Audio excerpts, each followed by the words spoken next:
Divorced Dad Diaries, day 418, and today I'm making condensed milk cookies. So we're starting off by combining 450 grams of room temperature butter with 200 grams of sugar and 1 teaspoon of vanilla, and I'm going to cream that together. And creaming it was very clear that the ratio of like butter to sugar just wasn't correct. There was too much butter and not enough sugar, but there's a reason for that. And that reason is condensed milk. Seriously, when someone told me that their favourite cookies were condensed milk cookies, I was like, you're kidding, right? How have I not heard this before? I feel like this is the sort of thing I should have heard of, you know? I somehow managed to go 30 years of my life without knowing that you can make cookies with condensed milk in them. Surely this can't be bad. I say that a lot. It was at this point that I went and got my apron and put that on because I figured there was a risk of it getting a bit sloppy. Yes, I do have an apron. I'd lost it for a while. Turns out it was under my computer desk. I don't know why it was there.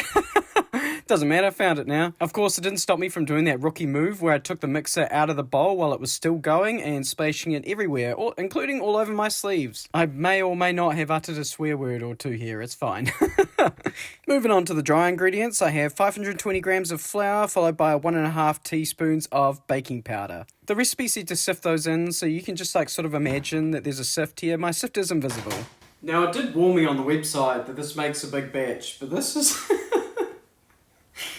This is something else. It's okay because I'm just giving it a mild mix before I'm dealing with the chocolate. And in terms of the chocolate, I actually went digging through my pantry and found I have this half block of Whittaker's dark chocolate. I think I actually used this for last time I made cookies, which was maybe day 300. It was a Robin video, I know that much. Regardless, I need 400 grams of chocolate, so what I did was I took this half block, which is 125 grams, and I combined that with 275 grams of chocolate chips. And then when I returned to the bowl, I said, you know what, I know how to deal with this. I'm just going to use the bench. I like to disinfect my benches before I do baking anyway, because I inevitably spill stuff. So we can just treat this like a dough and just kind of knead it out on the bench.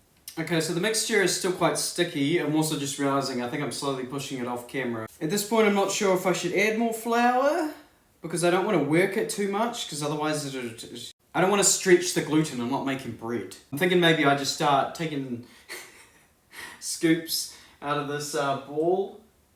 Oh, I didn't preheat my oven. Rookie move. Truly, you never know what's going to happen when you're watching one of these videos. That's fine, because it gives me plenty of time to turn the cookie dough into actual cookies themselves. Although, I realised that I for some reason, I thought I had 2 baking trays. Forgetting about the fact that for the longest time, I only had 0 baking trays, and I had to go out and buy one. It's fine, because I just threw together one of my standard porchata baking trays, you know, get the wire rack, put some tin foil down, put some baking paper down. It was not enough, though. Again, I underestimated the actual size of this recipe, because after creating 2 trays worth of cookies, there was still a whole bunch left. So at this point, I just accepted the fact I was going to be making another batch, and then chucked those 2 current batches into the oven at 165 degrees for 15 minutes. And then when I got them out, they were looking, I guess, a little bit darker than what I was expected. Or at least half of them were.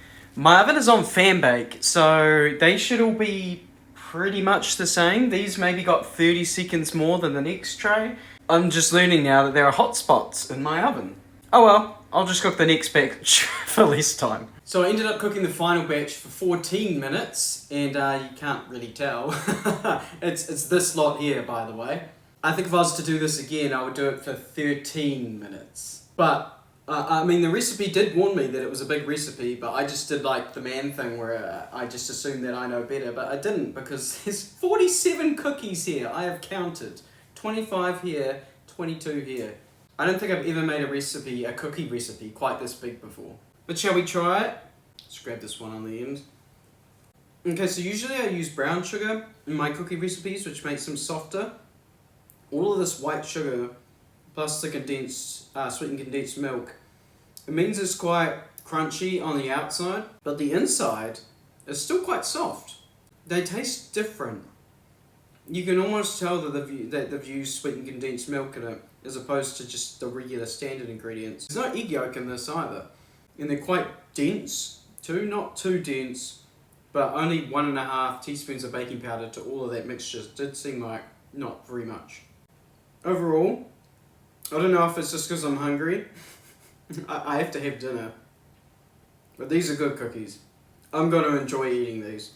I don't think I've ever made a bad cookie recipe though. Oh, I love cookies, especially with Whitakers in them. And I will catch you on the flip side.